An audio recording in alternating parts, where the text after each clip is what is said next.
నారా లోకేష్తో పాటుగా ఒక 5-6గురితో కలిపిన ఒక కమిటీ గంజాయి వ్యవహారాలకు సంబంధించి నిరోధానికి తీసుకోవాల్సిన చర్యల మీద వేశారు.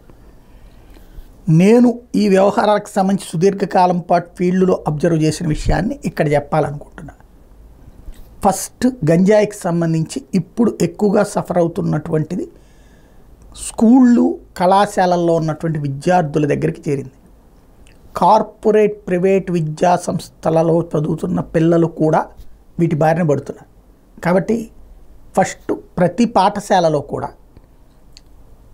టీచర్ పేరెంట్తో కూడినటువంటి పోలీస్, అలాగే ఓ సైక్రియాటిస్ట్, ఓ డాక్టర్తో కూడిన ఒక కమిటీ నడపాలి. నడుపుతా ఆ కమిటీ ద్వారా అక్కడ అందులో చదువుతున్న పిల్లలలో ఎవళ్ళ ప్రవర్తన అయితే తేడా ఉందో వాళ్ళని ఐడెంటిఫై చేసి ఆ తర్వాత వాళ్ళతో అక్కడ ఏదో ఫీజులు పోతాయి అన్నట్లా కాదు, ముందు జీవితాలే పోతాయి. వాళ్ళని డిటెక్ట్ చేసి వాళ్ళకి కౌన్సిలింగ్ ఇవ్వడం, వాళ్ళకి ఎక్కడి నుంచి వస్తున్నాయి అన్నది పట్టుకోవడం. ఇది స్కూల్ కాలేజీ దశలో జరగాల్సినటువంటి వ్యవహారం. రెండవది వచ్చేటప్పటికి ఎక్కడ పడితే అక్కడ ఏది చిన్న చిన్న బడ్డీ కొట్ల దగ్గర నుంచి రైల్వే స్టేషన్ల దగ్గర రోడ్డు పక్కన అడుక్కునే వాళ్ళతో సహా అమ్ముతుంటారు. ఇప్పుడు కాదు, గత 15-20 ఏళ్ళ నుంచి నడుస్తూనే ఉంది. అయితే ఇది ఎక్కువగా అప్పట్లో ఈ వీధి బాలలు ఇట్లాంటి వాళ్ళు వాడుతుండేవాడు. ఇప్పుడు విద్యావంతులైనటువంటి బాలలు వాడుతున్నటువంటి పని.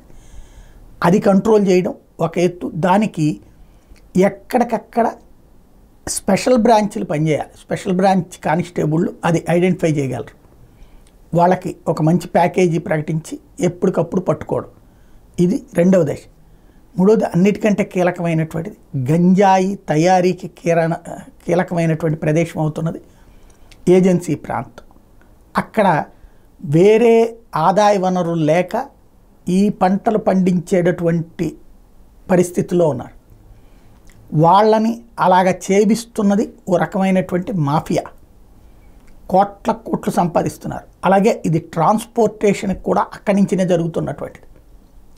దాంతో 1000 రూపాయలు సంపాదించుకున్నటువంటి వాళ్ళు ఆగే పరిస్థితి లేదు. అక్కడ ఒకటి పండించే వాళ్ళని చైతన్యపరచాలి. ఫస్ట్ ముందు ధ్వంసం చేసేయడం. ఎప్పుడన్నా అధికారులు పంపిస్తే ఓ 1000 ఎకరాల్లో పండుతున్నప్పుడు ఒక 10 ఎకరాలు 5 ఎకరాలు ధ్వంసం చేసి ఇదిగో మేము ధ్వంసం చేసామని రికార్డులు చూపెడుతుంటారు. అంతే, మిగతాదంతా అక్కడే ఉంటుంది. చివరికి వాటిని దాన్ని ఏమంటారు, మన ఇంజక్షన్ల లాగా లేకపోతే కనుక ద్రవ రూపంలోకి మార్చుకుని టానిక్కుల్లాగా తాగేటటువంటి విధమైనటువంటి కూడా తయారు చేసే ఇండస్ట్రీస్ అక్కడే ఉన్నాయి అన్నటువంటిది ప్రధానంగా వినబడుతున్నటువంటి మాట. అవి మొత్తాన్ని నిర్మూలించాలి. ఇది అవసరమైతే ప్రత్యేక దళాలు, ప్రత్యేక బలగాలను తీసుకెళ్ళి చేయాలి. ఎస్పెషల్లీ వాళ్ళకి కౌన్సిలింగ్ ఇవ్వాలి. ఇది ఒక పెద్ద మిషన్. ఇది సక్సెస్ అయితే ఆంధ్రప్రదేశ్ని భవిష్యత్ మాఫియా రాజ్యంలాగా కాకుండా కాపాడగలిగిన వాళ్ళు అవుతారు. అటు పవన్ కళ్యాణ్, ఇటు లోకేష్ ఇద్దరికీ కూడా చిత్తశుద్ధి ఉంది కాబట్టి ఆ రూట్లో సాగాలని కోరుకుందాం.